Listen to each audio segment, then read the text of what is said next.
कैसा हो कि अगर आप सुबह को उठें तो आपके पास गूगल की तरफ से एक ईमेल आया हो जिसमें लिखा हो कि आपका चैनल रिमूव कर दिया गया है, कम्युनिटी गाइडलाइन वायलेशंस की वजह से, स्पैम डिसेप्टिव प्रैक्टिसेस की वजह से या स्कैम पॉलिसीज की वजह से। जी हाँ, ऐसा हो सकता है और बहुत सारे लोगों के साथ ऐसा हो रहा है। बहुत सारे चैनल्स डिलीट हो रहे हैं, अच्छे भले चलते हुए चैनल्स जिनके ऊपर वीडियोस ग्रो कर रही थी, कुछ मोनेटाइज थे, कुछ हजारों सब्सक्राइबर्स वाले चैनल्स थे। इस वीडियो में एक शॉर्ट तरीके से मैं आपको बता दूंगा कि किस तरह आपने इन सब चीजों से बचना है जो चैनल के डिलीट होने की वजूहात हैं। तो जब यूट्यूब चैनल को रिमूव करता है तो सिर्फ इतना ही बताता है कि आपने इस किस्म की वायलेशन की है, लेकिन बारीकी से आपको नहीं बताता कि आप एक्चुअल में किस गलती की वजह से डिलीट किए गए हैं। ये आपको खुद ही जानना होता है। हम में से 99% बल्कि 100% लोग, आप खुद अपने आप को ही देख लीजिए, क्या आपने कम्युनिटी गाइडलाइन और यूट्यूब की सारी पॉलिसीज के बारे में पढ़ा है? वो जो इतनी लंबी लिस्ट होती है, क्या उसके बारे में आपने बारीकी से जाना है? बिल्कुल नहीं।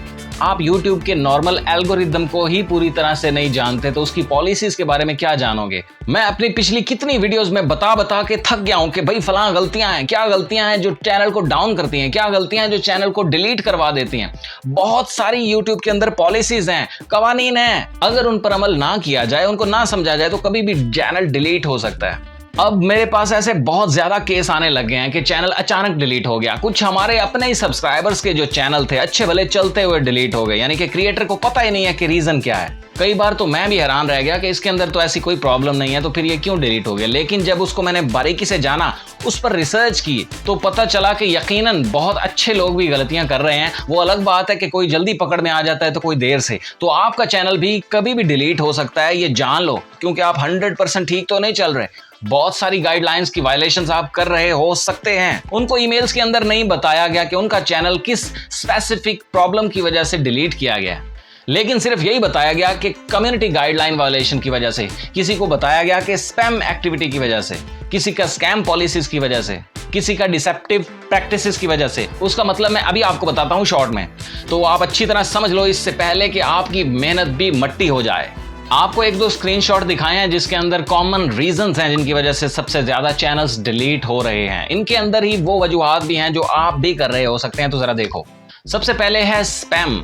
स्पैम की वजह से भी चैनल डिलीट हो सकते हैं। स्पैम क्या है, आसान अल्फाज में समझ लो, किसी एक कमेंट को बार बार करना, ये भी स्पैम कहलाता है। अक्सर लोग करते हैं ऐसा कि एक ही कमेंट को बार बार कॉपी पेस्ट कर रहे होते हैं या अपने लिंक पेस्ट कर रहे होते हैं कमेंट्स के अंदर। दूसरे नंबर पर स्पैम के अंदर है मिसलीडिंग डिस्क्रिप्शन और टैग्स, यानी कि जो टैग्स और डिस्क्रिप्शन है वो भी आपकी अगर मिसलीड कर रही है लोगों को, यानी कि कंटेंट के अंदर जो कुछ नहीं है वो भी आप डिस्क्रिप्शन में और टैग्स में लगाए जा रहे हैं, तो ये भी स्पैम कंसिडर किया जाता है। तो इन सब चीजों से आपको बचना है। इसके अलावा हद से ज्यादा दूसरे चैनल्स को और वेबसाइट्स को प्रमोट करना, ये भी स्पैम कंसिडर किया जाता है। प्रमोट करने से मुराद उनको बहुत ज्यादा मेंशन करना, उनके हैंडल्स का यूज करना, उनके लिंक्स का, उनकी वीडियोस के लिंक्स का यूज करना या अपनी कम्युनिटी पे यूज करना, किसी भी तरह से उनके नाम को यूज करना। डिसेप्टिव प्रैक्टिसेस की वजह से चैनल डिलीट हो जाता है। उसके अंदर क्या आता है कि व्यूअर्स को मिसलीड करना, यानी कि ऑडियंस को हम बताएं कुछ और प्रोवाइड कुछ करें, थंबनेल पर कुछ लिखें, अंदर कुछ निकले।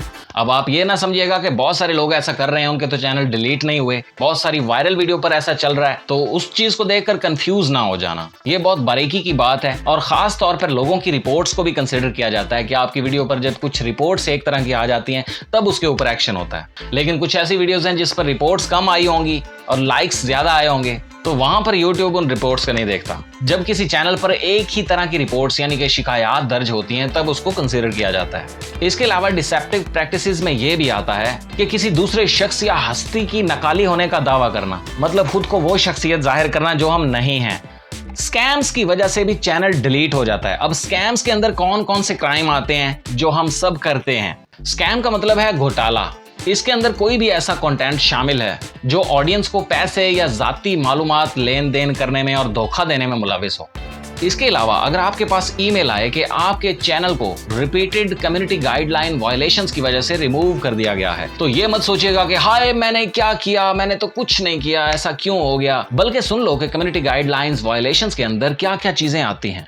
सबसे पहले है लगातार YouTube के रूल्स को तोड़ना। इसके बावजूद कि आपके पास स्ट्राइक्स आई हो या वार्निंग आई हो, किसी भी चीज के मुतालिक आपके पास वार्निंग या स्ट्राइक आ चुकी हो तो उसको दोबारा नहीं दोहराओ।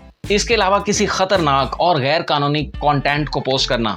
अगर आपकी वीडियो में कुछ ऐसा कंटेंट है जो लोगों के लिए खतरे का बायस बनता है या फिर उसके अंदर क्रिमिनल एक्टिविटी है, तो भी आपका चैनल अचानक रिमूव हो सकता है। इसके अलावा नफरत आमेज स्पीच, किसी खास शख्सियत के बारे में, किसी ग्रुप के बारे में या किसी मजहब के बारे में।